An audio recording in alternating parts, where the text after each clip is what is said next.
প্রথম আলো, daily star সহ ছায়ানট এগুলো আক্রমণগুলো খুব আকস্মিক ঘটনা ছিল না, এটা বহু আগের থেকেই জানা ছিল।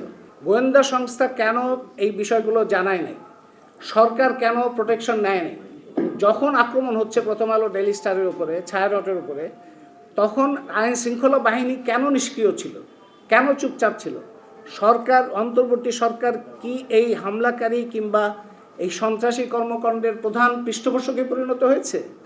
তারা কি চায় যে আক্রমণগুলি হোক? তারা কি চায় যে দেশের মধ্যে একটা আতঙ্ক তৈরি হোক? তারা কি চায় যে দেশের মধ্যে সৃজনশীলতা, সাংস্কৃতিক অভিব্যক্তি, তৎপরতা, গণতান্ত্রিক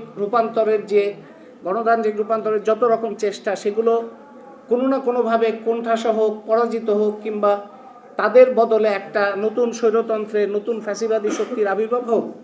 মাজারের উপরে হামলা হচ্ছে, বাউলদের উপরে হামলা হচ্ছে, নারীর উপরে হামলা হচ্ছে, বিভিন্ন প্রতিষ্ঠানের জোর জবরদস্তি হচ্ছে। আমরা সরকারের নিষ্ক্রিয়তা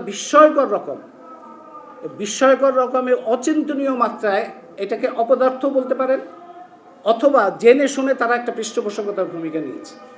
যেটা করেছে সরকার, পাইকারিভাবে মামলা দিয়েছে এবং বহু মানুষকে, যারা কোনো অপরাধে যুক্ত না, তাদেরকে হয়রানি করছে। ইসলাম ধর্মের নামে যখন এইভাবে আক্রমণ করা হয় কিংবা একজন মানুষকে পুড়িয়ে মারা হয়, তখন ইসলাম ধর্মের কি রূপটা তারা প্রকাশ করে, এই যারা ইসলাম ধর্মের নামে এই কাজগুলো করছে? কিংবা বাংলাদেশের এই অবস্থায় বাংলাদেশের কি ভাবমূর্তিটা আন্তর্জাতিকভাবে তারা তৈরি করছে? এইখানে যারা আক্রমণ করলো, তাদের যদি আপনি খেয়াল করেন যে তাদের মধ্যে কিছু লোক আছে যারা পরিষ্কারভাবে মতাদর্শিকভাবে একটা ঘৃণা এবং বিদ্বেষ নিয়ে আক্রমণগুলো করেছে। তারা চায় না দেশে কোনো সাংস্কৃতিক তৎপরতা থাকুক, দেশে কোনো গান থাকুক, দেশের শিশুরা সৃজনশীলভাবে বেড়ে উঠুক, দেশের নারীরা সক্রিয় থাকুক। এটা তারা চায় না, এটা তাদের মতাদর্শিক অবস্থান। এই ঘৃণা বিদ্বেষের উপরে, বৈষম্যবাদের উপরেই তাদের রাজনীতি। কিন্তু তাদের সংখ্যা কিন্তু বেশি না। তাদের সাথে যারা যোগ দিয়েছে, তাদের মধ্যে আমরা লুটেরা গোষ্ঠীও দেখলাম। এই যে ডেইলি স্টার, প্রথম আলো আপনারা গেলে, ছায়ানটে গেলে দেখবেন সেখানে কী মাত্রায় লুটপাট হয়েছে। এবং সেই লুটেরা গোষ্ঠী একসঙ্গে কিছু লোক, তারা তাদের রাজনৈতিক মতাদর্শিক অবস্থানের কারণে আক্রমণ করলো, আর তার সাথে লুটেরা গোষ্ঠী গেল এবং আমাদের আইন শৃঙ্খলা বাহিনী চুপচাপ বসে থাকলো। উপদেষ্টাদের মুখে আমরা, এই যে উপদেষ্টারা, যাদের কেউ এই আজকে যদি তারা উপদেষ্টা না হতেন তাহলে হয়তো এখানেই থাকতেন, তাদের ভূমিকা হচ্ছে সবচাইতে বেশি আমাদের জন্য একটা খুবই লজ্জাজনক। তাদের মুখেও কোনো কথা শোনা যায় না। তারা মৌখিকভাবেও যদি একটা শক্ত অবস্থান নিতেন, সরকারের মুখ থেকে আমরা কোনো শক্ত অবস্থান শুনি নাই। এই সরকার বরঞ্চ উল্টো, যারা আক্রমণ করে, যারা এইভাবে পরিকল্পিত সন্ত্রাস চালাচ্ছে, তাদেরকে প্রেশার গ্রুপ বলে তাদেরকে বৈধতা দেওয়ার চেষ্টা করেছে। রাষ্ট্রীয় বাহিনী চুপচাপ বসে থাকলো, আর তারপরে প্রধান উপদেষ্টা বললেন আমি আপনাদের পাশে আছি। এই ধরনের প্রতারণা এবং এই ধরনের হাস্যরস করা, এগুলি তো রসিকতা ছাড়া আর কিছু না। এটাকে রসিকতা করা। রাজনৈতিক দলের কেউ বলছে আক্রমণ করো, এদেরকে ধুলায় মিশিয়ে দাও, আবার সেই রাজনৈতিক দলই বলছে যে আমরা এর বিরুদ্ধে। এই রাজনৈতিক দলগুলোর ভূমিকাও তো এখানে বড় ধরনের একটা প্রশ্নের মুখে।